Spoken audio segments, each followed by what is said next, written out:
Our goal is simple, is to give practical insights to real world strategies and expert perspective that can use to drive smarter business decisions and strong results for your business. Thank you for tuning in, and I'll go ahead and introduce our guest today. Rachel Mind is a growth strategist and relationship builder with a diverse background spanning data analytics, education, real estate, and community leadership. She currently serves as the growth lead at Analytic Vizion, where she leverages data driven insights, strategic partnerships, and project management expertise to expand client impact and organizational success. Rachel is also a founder of Elite Test Prep, a thriving business she has led for over a decade, helping students achieve their highest potential through personalized learning and community outreach. Previously, she co founded De La Cruz Properties, overseeing residential renovations and real estate projects, and held leadership roles in education and ministry, where she revitalized programs, scale operations, and strengthened community engagement. Known for her innovative mindset and collaborative spirit, Rachel is passionate about creating environments where people and organizations can thrive. Welcome, Rachel. How are you today? Hi, Henry. Thanks for having me. I'm really grateful to be here and honored that you asked me to be here with you today. So thank you. Oh, it's a huge honor. We would love to hear about your insights so the community can grow, develop, and apply it in their careers. Let's get started. I hmm guess you've built businesses in education, real estate, and now data analytics. What's one growth truth that applies across every industry? So I think when we're talking about taking something and making it sustainable, scaling it, what you can offer that helps with growth? And that's always people. So when you think about the end, begin with the end in mind, you always want to serve people the best that you can. And if your first goal, your number one priority is to serve the best you can, then you're going to make sure that you're putting the right people in place, that you're bringing in the right knowledge, the right resources, so that you can serve really well, whether you have a service or you have a product. At the end of the day, if you are always prioritizing serving people to the best of your ability, then you are going to create something that's sustainable that can scale. I, So, yeah, I agree. The people aspect is very important, especially when right. in business, having good customer service. A good hmm example is maintaining tenants' process, making sure that they're taken care of and their needs are hmm taken care of. Yeah. And not just, I mean, it's also thinking about the hiring Mm. process, making sure that you are hiring the best people to deliver the best product or service. So if I were to start, say end with the delivery piece to make sure that you're serving people to the best of your ability, the best of your team's ability, and that stays priority one, reverse engineer that, you need to make sure that you're hiring the best people. Because if you are hiring the best people, then that's where you're going to have a product or a service that's always high quality, and that's going to be your differentiator. So you have to hire quality people, quality team members. Otherwise, you're going to have this pipeline volume at the top and have to keep that pipeline volume because you're never going to be able to farm new clients Mhm. because your delivery or product isn't good. So yeah, hiring and making sure that you're serving top-notch quality every single time, top priority. Of course, the values are important because that determines hmm the org Right. success. And what makes an organization truly stand out today, whether it's tutoring services, a property business, or a data consultancy? Um, Again, this comes back to what are you delivering? Are you delivering something that is average or mediocre, or is it high quality? Is it Mhm. something that, because I mean, in reality, the market's saturated probably with any kind of service or product that you are trying to bring to the market. Mhm. So the differentiator there is, are you delivering quality, or is it, something that the other consultancy can't provide? And if so, Mhm. what is it? So it's delivering value consistently every single time. So you want to think about your customers. For you and your customers, you guys are an ally together. You're a partner, and Mhm. you're trying to figure out what is the best path to bring you the greatest impact from whatever service it is or whatever product. So at the end of the day, it's a win-win for you and the customer. So just delivering value, high quality, and being a trusted ally or partner with your customer. I think it's what makes an organization stand out amongst the flood of others in the same market doing the same thing. Got it. Mm-hmm. And now for the analytics piece, what's a trend in growth or analytics that you're excited about and one you think we can safely leave behind? Actually, one of the things that I'm really excited about is a bit more controversial too. I'm excited about obviously Gen AI and agentic AI. The reason is actually more exciting than the tool itself. I believe that the power that we have with us as humans is to create lasting change and lasting impact, right? And a lot of times in our day to day, we are bombarded by a list of things to do, and we're constantly trying to get through the rubble and get through all the list of things we have to do. And I believe that if we have the ability to rise above that, to truly innovate, to truly serve, to truly help on a more of a massive scale, or even in your community, if you can create more impact, then that's where the real power lies. And that's why I'm super excited about Gen AI, agentic AI, because I feel like it can take a lot of those tasks off our plates and allow us to go be more human. And I've talked to other data leaders that are thinking about this on a large scale, like space and global warming, and how are we going to make this a better planet, more habitable for us.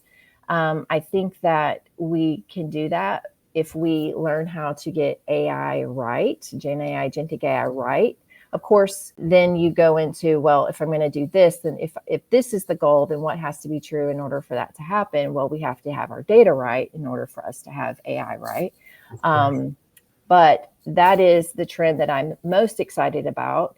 It is a long haul. It's not something that's just going to be quick for us to be able to do, to get it right. But when we can, I feel like we can rise above the noise and start to focus consistently on larger scale challenges to create more impact if we can, take some of these smaller things off our plate. You mentioned working with customers and clients.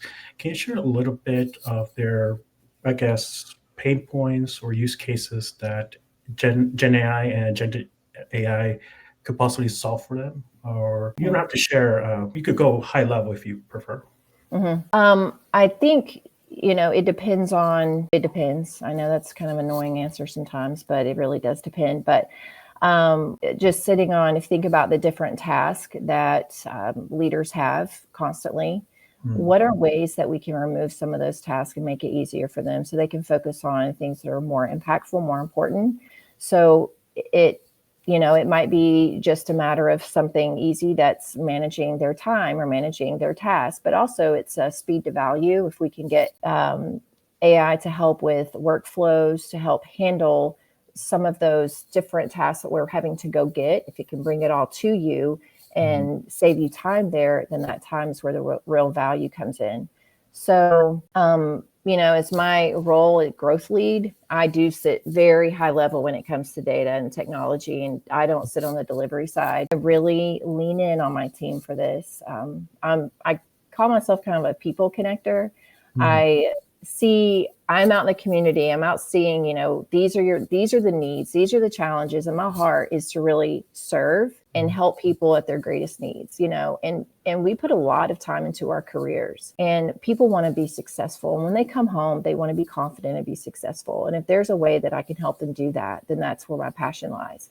So I go out, I find the people, I see those needs, and I connect them with our team. And our team is the one that comes in and delivers and helps them understand, AI strategy. And you have all these different tools that are doing all these different, ticketing services, or, the pipelines, or all these different things that they're doing. And my team is helping them create a strategy, a cohesive strategy that delivers and drives adoption and makes a difference. So it is a super high level answer, because that's as far as I go as growth lead. And then I'm kind of like, handing it off to the next person who can go deeper and help more. Yeah, it's important to highlight the importance, not only high level, but also each individual contributor who is part of that success, and having that person is important. Yeah, people connector. And this is a perfect segue to personal branding and leadership. So, Hmm. for professionals who want to grow their careers and businesses, what should they start when building their reputation? Well, decide where your passion is.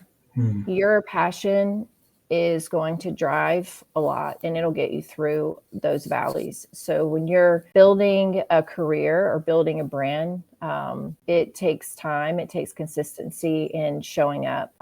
Your passion, your heart is what's going to win people over. And if you're not passionate about it, then it's not going to translate well. I will say, whenever you're thinking about your building your brand and your reputation, and you think about the ways that you want to serve, and what is that piece that you're most passionate about, that's when you can start building a community around you that's supportive and that cares, and consistently showing up with that message and that focus, I think, is what drives that. So instead of having this broad net that you throw, get very focused on what it is how you're serving or where you want to show up in the market, and go deeper with that. Because we all just, we're bombarded with the same type of information, the same high level stuff. There's nothing that's like deep. You want to deliver insights that people can just come get from you. Establish yourself as the expert,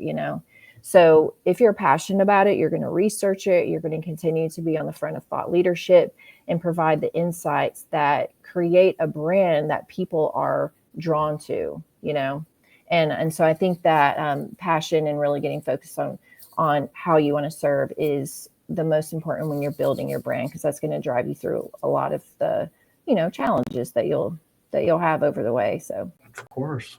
You travel, you meet with clients. How mhm. do you try to balance building the brand while also having full-time role and a business? There's a few different ways that I do this. One is I have a great team around me. So Mm. in my education business, I have a great team around me. We have very clear roles and responsibilities. We have very clear plays, processes that we run, and we know I've had this business for 13 years. So I've Mm. learned a lot of what not to do and learned a lot of what to do. And then I also learned from others in the industry who had their own businesses. It's similar to mine in the education field. I was watching them for probably a decade before I even started my own business, Mm. of what they were doing well and what I would do better. And then, so I think just having a team around me and understanding roles and responsibilities, having clear processes in place that you run consistently, helps to take out a lot of the guesswork and keeps things running smoother.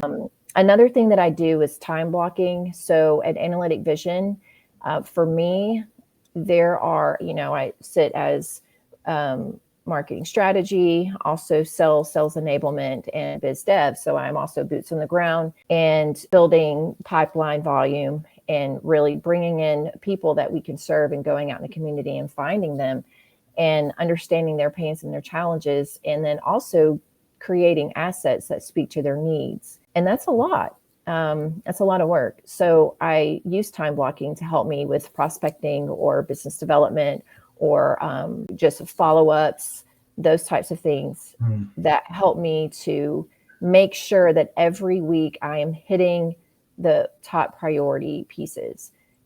I'm always perfect at it? No. Sometimes I don't keep those blocks, and maybe I should. It just depends on the season, depends on what we have going on. But time blocking is very important. And then just prioritizing. And I know that there are a lot of tools that can help with keeping tasks top of mind and also prioritizing those different tasks. And I definitely leverage those and learn about those more and more, so that I can keep first things first.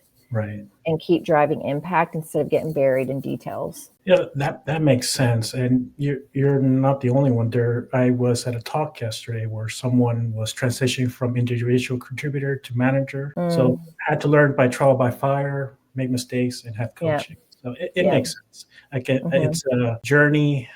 Each is personalized, but they are able to find a system that works for them. Right. Yeah. And it's finding the system that works for you. And nobody's perfect. We're going to learn what to do and what not to do. And then also another thing is to go and ask people what works for them and see if that can work for you too. So yeah, I love that.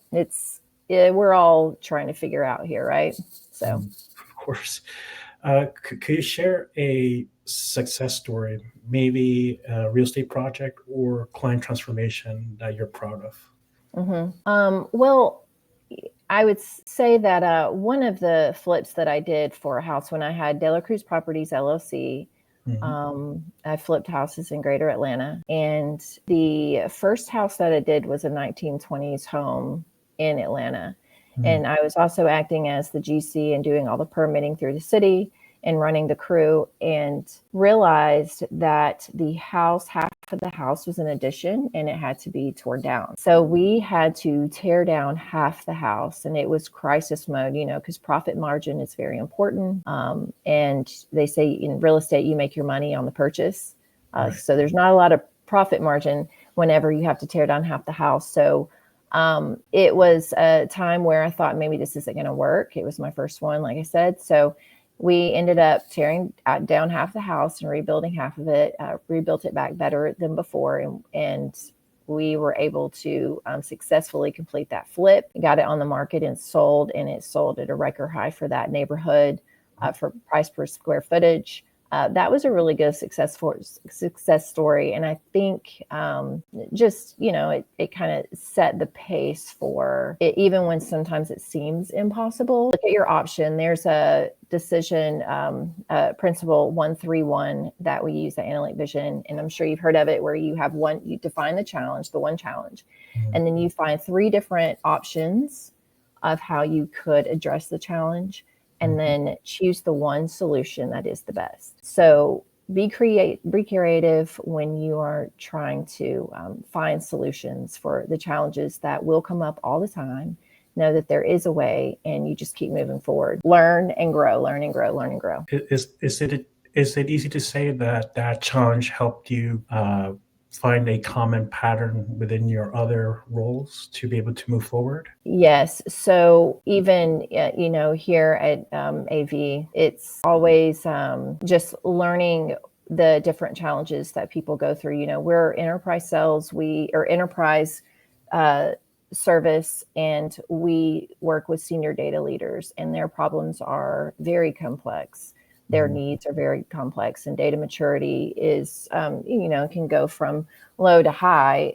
But when their data maturity is very high, they're coming to us with the most complex problems, because if they can't solve them internally, then they must be really complex problems. And, data transformation, data strategy, when you're doing it across enterprise levels, different verticals, there's a lot of challenges there. You have to overcome silos, culture, legacy tools, also legacy mindset. There's a lot of challenges there. So I think when you can get people together, get the stakeholders together or get the team together, figure out what's most important, and be creative on the solution and bring people into that partnership or that conversation, you can find the way to the solution. The hardest things or the best things are the hardest things usually.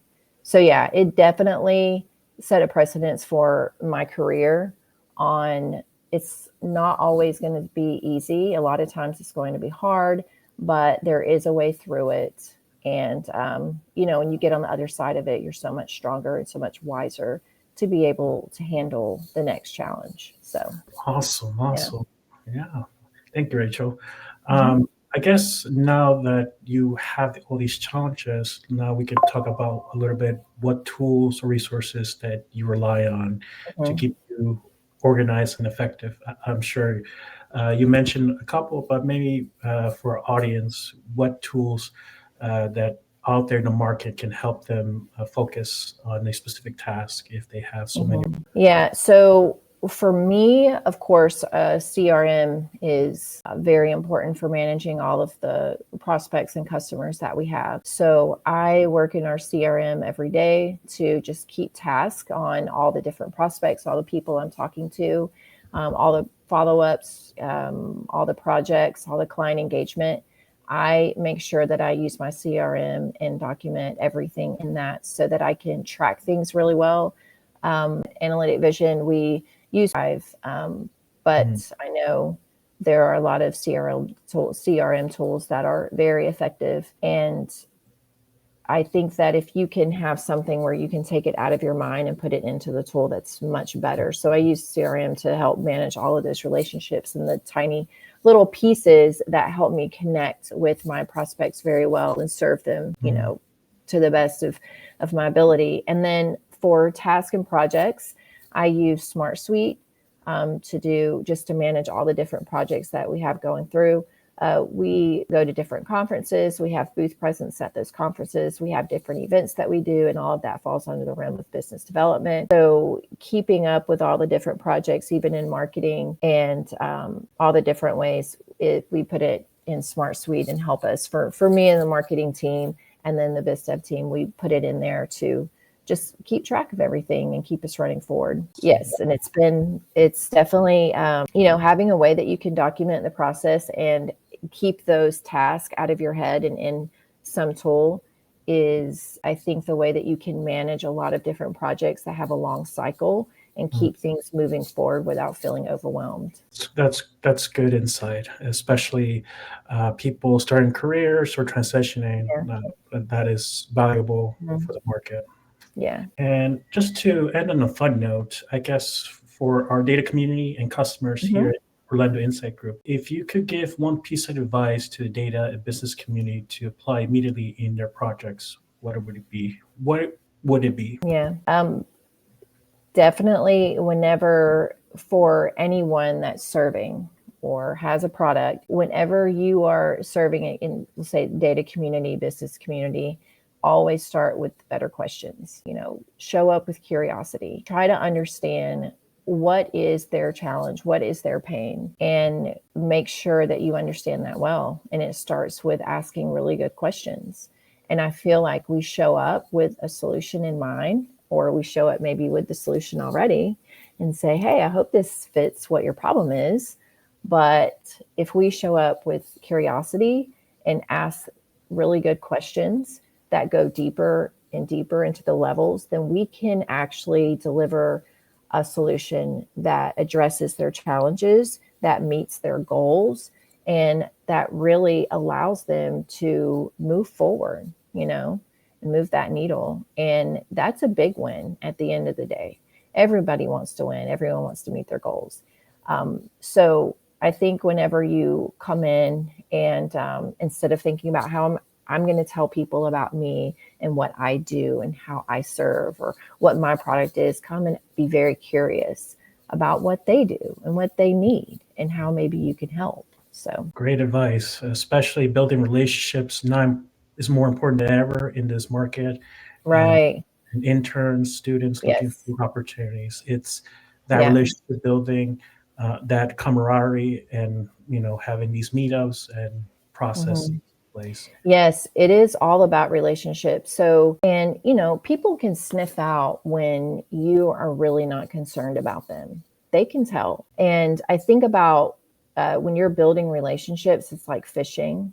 Whenever you throw your line out there, and whenever you feel a tug, if you pull too hard on that line, then, or you go in too hard on the cell or whatever, whatever it is, you'll snap that line and you'll lose that person because they don't trust you anymore. You have to go slowly and have patience and know that if you are moving forward with their best interest in mind, that you begin to cultivate that relationship with them and that desire to help them, they will see that and they will trust you. And when they start to trust you, they'll invite you into more of what's going on and how you can help them and what they really need.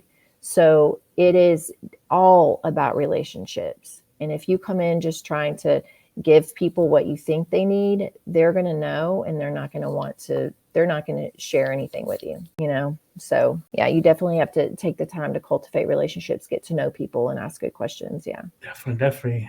That's a great way to end our sessions. Rachel, thank you so much for joining our podcast for Orlando Insight Group, the data community. We appreciate everything you shared today. Please, we would love to have you come back in the future, share your success, growth, and wish you luck. Thanks so much for having me, Henry. I appreciate it.